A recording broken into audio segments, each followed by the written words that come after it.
বন্ধুরা, অমিত কুমার মণ্ডলের চ্যানেলে ওয়েলকাম জানিয়ে আজকের একটি গল্প এবং আড্ডা নিয়ে এই সমুদ্রের উপকূলবর্তী এলাকায় বসেছি।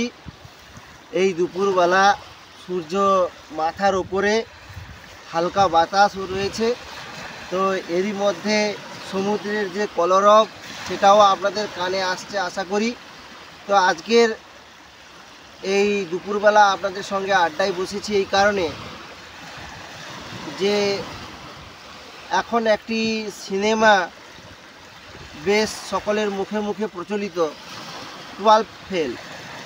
দেখুন বন্ধুরা, যারা জীবনে সফলতা পায় তাদের গল্প সকলেই শুনতে চায়। তাদের সফলতার যে পদক্ষেপ সে নিয়েছিল সেগুলো সবাই জানতে চায়, কিন্তু কেউ জানতে চায় না ওই পরীক্ষায় বা ওই কাজে আরও 10 জন অবতীর্ণ হয়েছিল, তারা কিন্তু জীবনে সফল হতে পারেনি। তাদের কথা কিন্তু বন্ধুরা কেউ জানতেও চায় না আর শুনতেও চায় না। আজকের ঠিক তাদের কথা নিয়েই বন্ধুরা আপনাদের সামনে দু একটি কথা বলব। জীবনে সফল হতে গেলে প্রতিযোগিতায় নামতে হয়, আর আমরা যখন প্রতিযোগিতায় নামি সেই প্রতিযোগিতায় অসংখ্য প্রার্থী থাকে।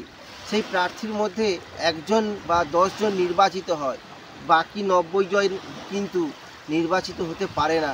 তা বলে কি তাদের জীবন থমকে যায়? তা বলে কি তারা বাঁচার রসদ খুঁজে পায় না? তা বলে কি তারা সুখী নয়? বন্ধুরা, কখনোই তা নয়।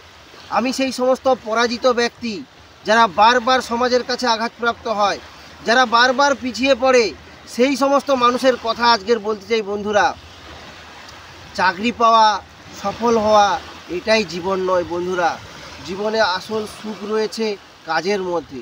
আমি যখন যে কাজটা করব সেই কাজটা যদি মনে প্রাণে করে থাকি, সৎভাবে করে থাকি, আমি কিন্তু জীবনে বাঁচার রসদ খুঁজে পাবো। বন্ধুরা, সমাজ কি বলল, পারিবারিক লোকজন, আত্মীয় স্বজন কি মন্তব্য করলো, সেটা কখনোই কানে দেবেন না। বন্ধুরা, আপনারা আপনাদের কাজটা সৎভাবে করুন, নিষ্ঠার সঙ্গে করুন, জীবনে সফল হবেই, আমার এই দৃঢ় বিশ্বাস।